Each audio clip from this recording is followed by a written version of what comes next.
viene la cuarta entrega.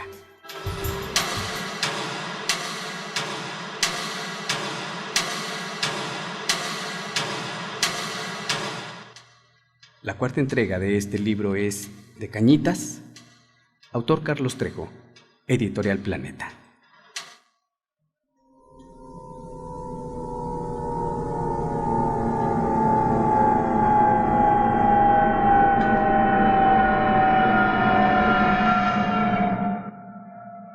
Quiera Dios que esta pesadilla termine. Pasaron desde mayo de 1982 hasta mayo de 1985 unos años increíbles, llenos de alegría, ternura y sobre todo de mucho amor entre Sofía y yo. Entrando el año de 1986, habíamos dejado de ver a toda la gente que había participado en esta experiencia. De repente, cierto día, tocaron a la puerta. Al abrir nos encontramos con la agradable sorpresa de que Javier fue a visitarnos. Enterándonos de que se había separado de Sol por problemas personales y se encontraba viviendo solo y trabajando en una compañía de computadoras. Para esta fecha, yo estaba trabajando en un banco. Platicamos de diferentes temas, muy agradables por cierto, hasta tocar nuevamente el de la experiencia sobrenatural, la cual había dejado marcadas nuestras vidas. Nos preguntó que si ya habíamos visto o percibido algo, a lo que respondimos que eso se encontraba en el olvido y preferíamos ya no recordarlo. Entonces nos comentó que un año atrás fue a visitar a su madre, que se encontraba viviendo en otro estado de la República y alejada de todo lo referente a la brujería. Y nos manifestó que el demonio que habíamos desatado regresaría al terminar lo que había empezado, lo que estaba pendiente, con la intención de llevarse a la mayoría de los que habíamos vivido la dichosa experiencia tan brutal, que por cierto después de ese día no habíamos comentado con nadie. Le platiqué que yo estaba tranquilo con mi familia y trataría de evitar en todo lo posible cualquier tema referente a fantasmas. Sin decir más palabra, únicamente que tuviéramos cuidado, se retiró y quedó en que se iba a comunicar con nosotros. Días después lo encontré con un amigo de nombre Jorge, con quien había nacido una gran amistad. Él mencionó que el fin de semana se iría con su novia a un pueblo de las orillas de Toluca. Su novia tenía una tía que se dedicaba a practicar la magia negra y le comentaría lo acontecido para que le diera una opinión. Ese fin de semana, Jorge se fue con su novia. Partieron en la mañana del sábado. Yo estaba con Sofía en la recámara cuando sonó el teléfono como a las 10 de la noche. Ella contestó. Posteriormente me comunicó que Jorge, porque por cierto se escuchaba muy alterado, y me dijo: Carlos, no te duermas. Ya platiqué con mi tía, con la tía de mi novia, y me dejó muy impresionado. Me urge hablar contigo y con Sofía. Espérenme, no se duerman. ¿Me pueden recibir ahorita? Esa noche lo esperamos hasta que el sueño nos sorprendió. A la mañana siguiente me comuniqué con él, pues tenía la curiosidad de preguntarle qué había pasado. Al contestar su mamá le pedí que le hablara y al momento me di cuenta, por su tono de voz, que estaba muy triste y algo pasaba. Perdóname, Carlos, pero Jorge ya no puede contestar. Anoche se mató a 2 calles de tu casa. La noticia me impresionó tanto que preferí colgar sin decir nada. Sofía y yo preferimos tomar esto como una casualidad, como una coincidencia, y no como una advertencia. Sin embargo, por curiosidad, me comuniqué con Javier para preguntarle cuándo regresaría el famoso demonio.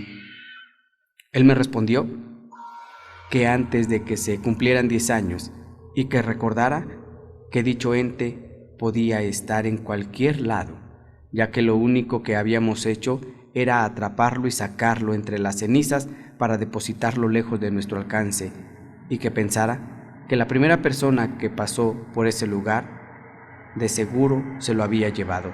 Entonces le pregunté por qué antes de 10 años. Él contestó que no sabía con exactitud, pero que eso se lo había comentado su mamá, pues no lo había informado únicamente por decirlo y no con la intención de sugestionarnos. Entonces le comenté lo de la muerte de mi amigo Jorge, a lo que lo alcancé a escuchar, y le aclaré además que simplemente se había tratado de una casualidad. Que olvidar ese asunto. Por lo tanto, preferimos terminar la comunicación, despedirnos gratamente. En el año de 1986, el nacimiento de mi segundo hijo, que fue mujercita, dejó marcada una nueva trayectoria en nuestras vidas.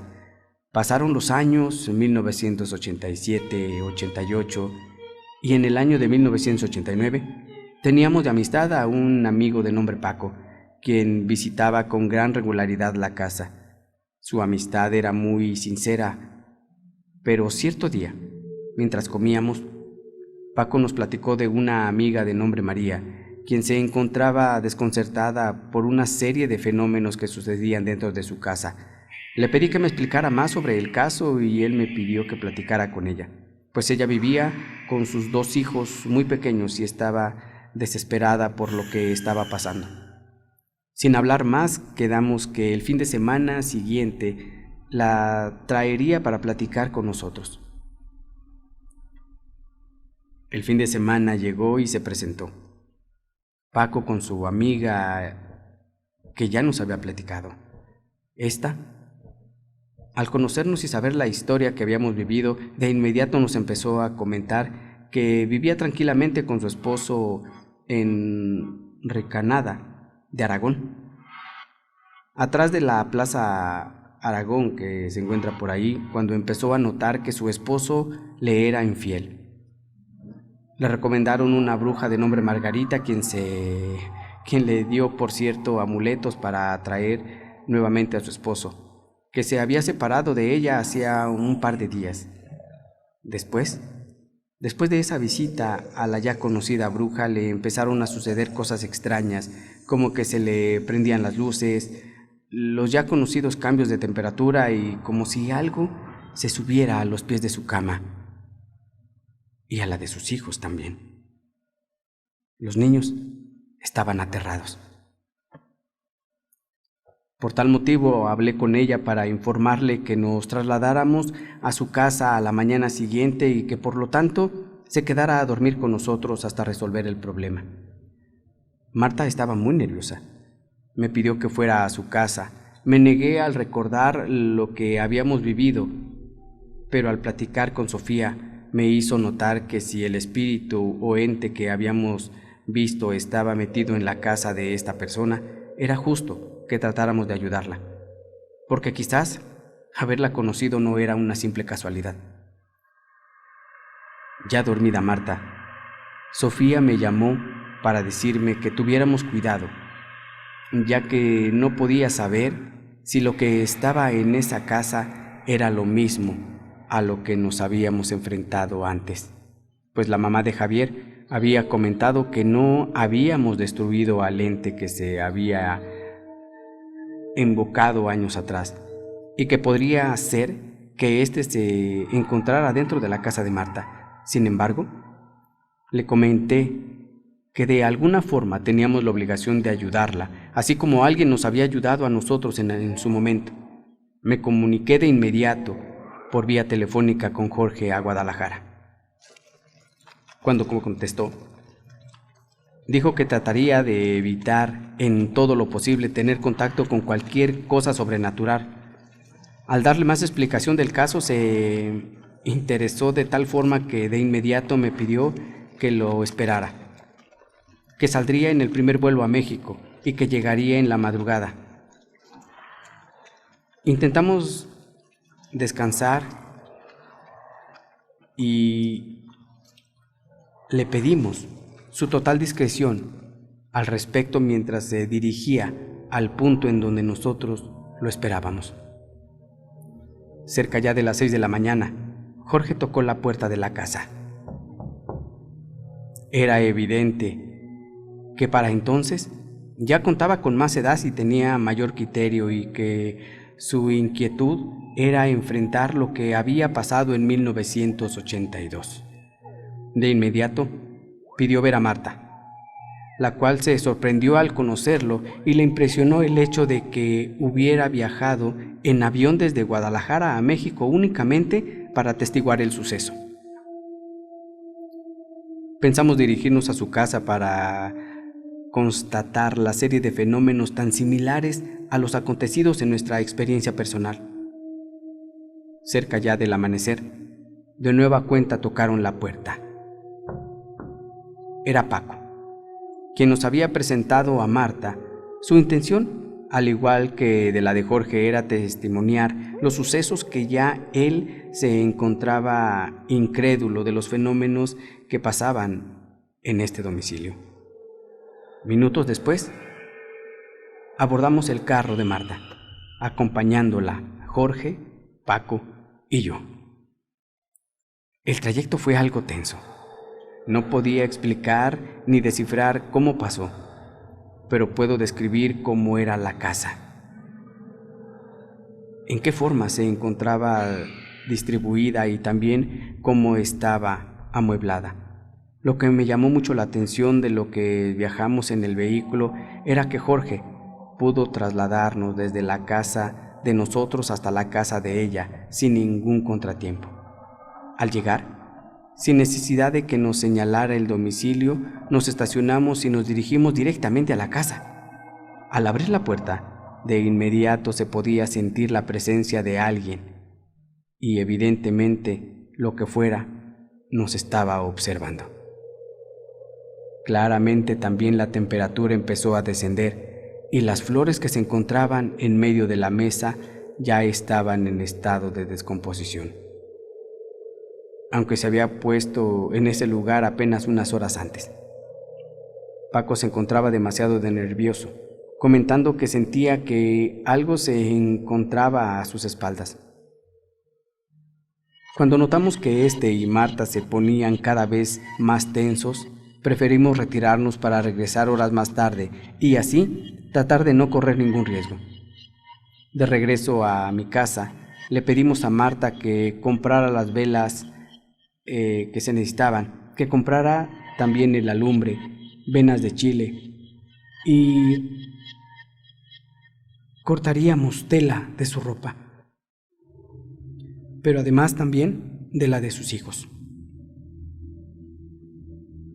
Así, también tendría que comprar el anafre para poder llevar a cabo la cura que habíamos hecho años antes.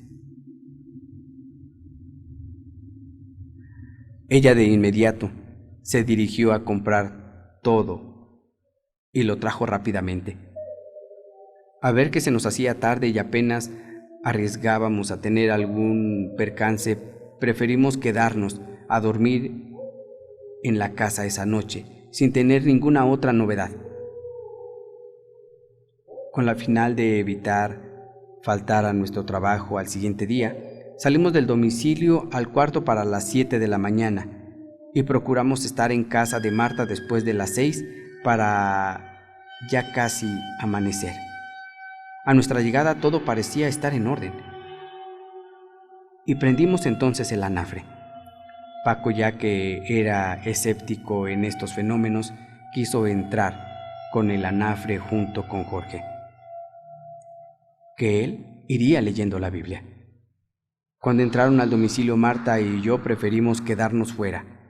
Así pudimos darnos cuenta cómo las luces empezaban a parpadear fuertemente, al grado de reventar los focos de la sala.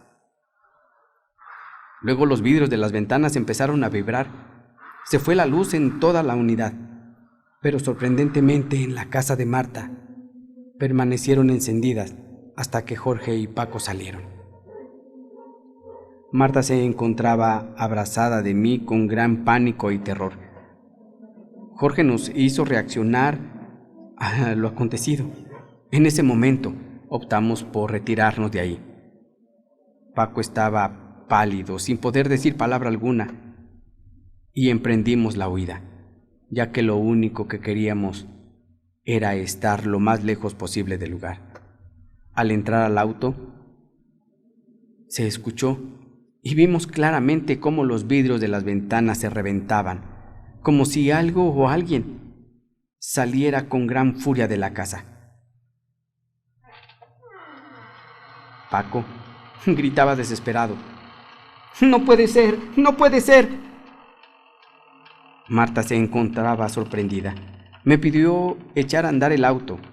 Lo intenté, pero no quiso arrancar. Entonces Jorge le dijo a Paco que bajara para que lo revisara, que checara a ver qué podía hacer. Entonces echó agua bendita en el cofre. Al hacerlo, pareció arrancar con gran fuerza, pero inexplicablemente cuando tratamos de movernos del lugar, el carro estaba frenado. No se movía. Por lo tanto, Paco bajó nuevamente y empezó a rociar nuevamente, ahora ya no solamente una parte, sino todo el auto, y de inmediato pudimos salir de ahí. Como si por arte de magia el freno se hubiera quitado, y nos fuimos sin detenernos hasta llegar a casa. Marta estaba totalmente sorprendida, igual que Paco, quien se encontraba demasiado pálido de miedo. Hasta entonces nos empezó a comentar, junto con Jorge, que dentro de la casa, al ir pasando el anafre por ciertos lugares de la misma, la lumbre se levantaba en gran altura y el anafre se sangoloteaba fuertemente, tanto que estuvo a punto de aventarlo lejos de él. Era impresionante. Nunca pensé que esto pudiera suceder, que realmente pudiera existir lo sobrenatural, dijo. Jorge, por su parte, comentaba que la Biblia le temblaba fuertemente en las manos, tanto que tuvo que sujetarla para evitar que se le cayera. Marta estaba concertada y Sofía trataba de calmarla mientras ella comenzaba lo que había visto. Finalmente, recordando Sofía que en nuestra experiencia se había encontrado involucrada la famosa bruja de nombre Margarita, pedimos a Marta que nos condujera al domicilio de ella, con el fin de interrogarla y preguntarle qué era lo que había pasado y descubrir la verdad de todo esto. Después de habernos aseado y tranquilizado, Paco definitivamente se negó a acompañarnos, retirándose a su casa sin más.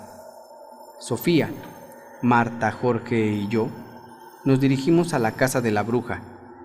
El trayecto fue un poco complicado ya que ésta se encontraba atrás de Plaza Garibaldi. Al llegar a su domicilio nos encontramos que habitaba dentro de una vecindad casi abandonada en unas ruinas. Al entrar se pudo percibir un fuerte olor a humedad y claramente se expandía entre las paredes de ese lugar. Ya frente a la puerta de la casa tocamos varias veces sin tener resultado alguno. Solamente tocábamos como si nadie estuviera. Nadie contestaba.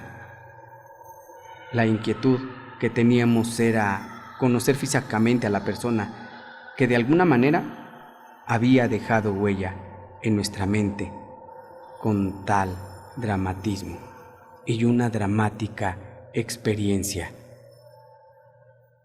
que no la vamos a olvidar en muchos años.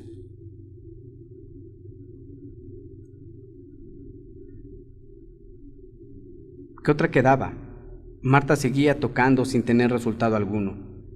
Después de más de media hora, nos percatamos de que la bruja no se encontraba o no quería abrir, por lo que preferimos retirarnos. Al salir de la vecindad encontramos a varios niños jugando.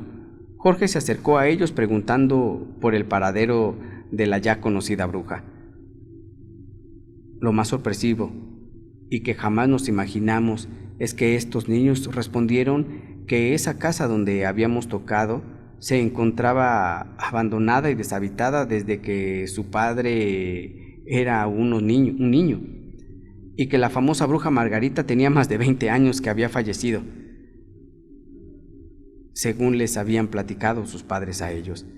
Y por supuesto, estos les prohibían acercarse a ese lugar, ya que se sabía que ella había sido practicante de la brujería, de la magia negra, que tenía pacto con el diablo. Las noticias nos cayó como balde de agua fría. Marta se encontraba muy confusa, ya que ella había entrado a ese lugar apenas hacía una semana. Por lo pronto Sofía, Jorge y yo nos mirábamos y sin hablar estábamos pensando lo mismo, mientras un escalofrío recorría nuestros cuerpos. Nos dirigimos a la casa para que Jorge se comunicara con Norma a Guadalajara. La intención era lógica: preguntar si ese lugar donde había estado la bruja Margarita, ella la había visto, o cómo la había visto. Norma quedó sorprendida al oír el relato y preguntó cómo habíamos llegado ahí. Jorge, interrumpiéndola, le pidió que describiera a la bruja físicamente, a lo que Norma mencionó que ésta era de una edad avanzada, con cabello largo, grisáceo y un poco jorobada.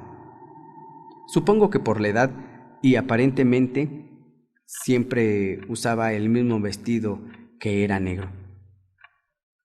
Una vez aclarada la personalidad de esta bruja, ella le sugirió que intentara olvidar la experiencia vivida con el fin de no meterse en problemas. Cuando le pedimos a Marta la descripción de la bruja, nos encontramos con que era idéntica a la que ya nos había descrito Norma. Pensamos en algo misterioso. Recordamos que teníamos que ir a sacar las cenizas de la casa. Partimos inmediatamente y al estar afuera de la casa, notamos que efectivamente los vidrios estaban rotos y una gran multitud afuera, comentando que se había escuchado un fuerte alarido en toda la unidad. Marta no quiso entrar ya que se encontraba al borde de la histeria, por lo que entramos únicamente Jorge y yo. Era obvio que algo había sucedido dentro de la casa, ya que se encontraba bastante oscura a la luz del sol. La luz, como siempre, igual que en la mía, no entraba. Todo indicaba que habíamos vuelto a encontrar al ente que años atrás se había metido en nuestra casa. Jorge, sin poder dar una explicación, sintió que dentro de la recámara se encontraba un fetiche o algo parecido. Salimos a preguntarle a Marta y nos dijo que era donde se encontraba el amuleto que le había entregado la bruja, y se quedó sorprendida ya que nunca se le había comentado a nadie, y mucho menos a Jorge, del amuleto. Pero ésta respondió que se encontraba en uno de los cajones de su cómoda. Fuimos a sacarlo y efectivamente al abrir este cajón encontramos un frasco negro transparente y dentro se podía dibujar la silueta de un hombre hecho de cera, que estaba boca abajo y con un líquido espeso. Lo envolvimos en un pañuelo blanco y lo rodeamos de un rosario y posteriormente lo enterramos en el panteón que se encontraba enfrente de la casa de Marta. Sacamos a la vez las cenizas y las tiramos lejos de ahí para continuar con la segunda cura del anafre. Después de esto, volvimos a la casa y recibimos nuevamente la visita de Paco, quien se encontraba aterrado, pues esa noche lo habían espantado, ya que dentro de su habitación había bajado la temperatura y había sentido claramente cómo algo o alguien subía por los pies de su cama, por lo que nos pedía ir con nosotros a terminar la cura que él también había empezado. Fuimos nuevamente a la casa de Marta para sacar el anafre y terminar con la tercera cura. la cual fue realizada por Jorge, Paco, Marta y yo. Ya estando todos dentro, me tocó prender el anafre. Mientras hacía esto, de reojo pude notar claramente cómo un bulto blanco se me acercó hasta aventarme contra la pared. Al oír el golpe entraron todos preguntando qué había pasado. Les conté y Jorge nos dijo que todavía se encontraba dentro de la casa, pero que ahora ya no estaba enfrentando a unos niños y que lo habíamos derrotado ya una vez y esta sería otra. De inmediato prendimos el anafre, esperando cualquier cosa, y nos dispusimos a hacer la tercera cura, en la que no pasó nada. Salimos todos de la casa y empezamos a platicar. Y esperamos el tiempo suficiente para sacar el anafre. El olor a picante que despedía era exageradamente fuerte. De hecho, varios vecinos salieron a preguntarnos qué estaba pasando. Para evitar sus burlas, ya que de antemano sabíamos que no nos iban a creer, contestamos que estábamos fumigando. Minutos después, nos dispusimos a sacar el anafre. No entramos únicamente nosotros, sino también varios vecinos que conocían a Marta. 2 señoras comentaron que se veía una cara en el anafre. Al oír esto, de inmediato fuimos y nos acercamos. Fuimos testigos de que efectivamente se encontraba dibujada la cara de algo que sería imposible descubrir con palabras. Sacamos las cenizas para ir a tirarlas. Al arrojarlas, recordé que la primera persona que pasara por ahí se lo llevaría consigo y recordé las palabras que tiempo atrás me dijo Javier, que lo que habíamos invocado regresaría para matar a la mayoría de los que habíamos estado y habíamos vivido aquella historia terrible en mayo del 82. Realmente este suceso había sido muy complicado para nosotros, pero bastante dramático para Marta, sus hijos y Paco, a quienes dejamos de ver y les perdimos la pista. Nos enteramos de que Marta había vendido la casa donde entonces se experimentó la ya conocida situación para regresar a vivir con sus padres en las afueras de Ciudad Azteca en el Estado de México. Olvidamos en su totalidad el incidente y entramos ya al año de 1990, el cual marcó una felicidad para Sofía y para mí, ya que logramos olvidar la experiencia vivida años atrás y nos dedicamos a trabajar y a cuidar de los niños, que crecían rápidamente. Dentro de este año habíamos conseguido ganar una gran cantidad de dinero. Nuestros planes e ilusiones se empezaban a cumplir poco a poco. Casi podía jurar que no habitaba en el planeta una familia más feliz que la nuestra. Recuerdo que esa Navidad fue inolvidable. Se repartieron grandes cantidades de regalos para todos los amigos, para nuestros hijos, para todos los que queríamos. Sofía, por su parte, organizaba ya la acostumbrada posada para los niños pobres. Dios mío, qué dichosos éramos con nuestros hijos. Recuerdo que también en Año Nuevo fue increíble. Igual o mejor que la Navidad, todos los amigos estaban presentes. Recuerdo claramente cómo el amor entre Sofía y yo crecía cada vez más. Éramos la pareja más admirada por toda la gente, ya que nos habíamos casado muy jóvenes, para ser exactos a los 16 años, eso ya en 1980. Y cumplir ya 10 años no era cualquier cosa, pues muchas parejas en ese entonces ya se habían desintegrado en el transcurso de todo ese tiempo. Mientras tanto, para nosotros había sido increíble. En 1991, ya en el Año Nuevo, estando dormidos, Sofía se despertó gritando desesperada que no quería morir. Me abrazó fuertemente. Intenté controlarla. Me incorporé y prendí la luz.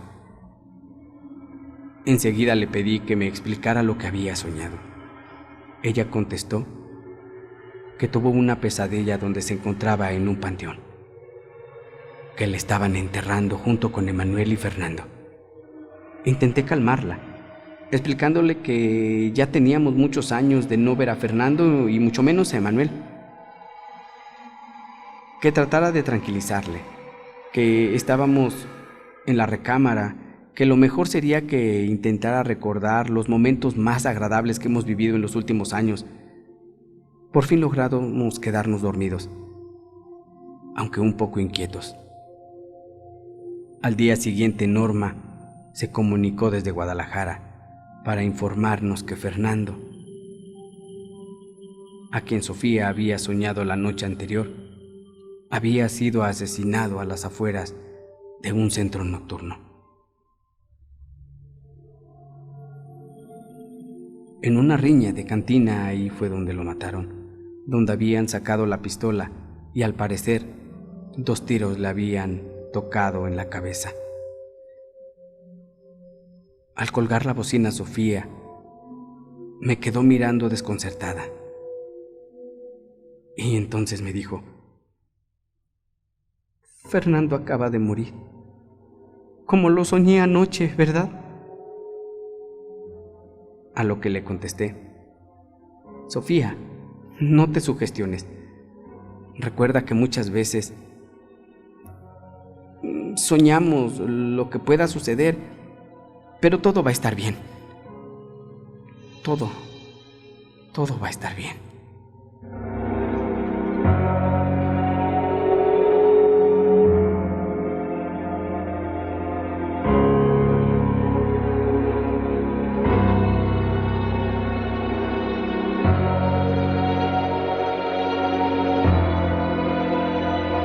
La Traviesa, la radio con valores.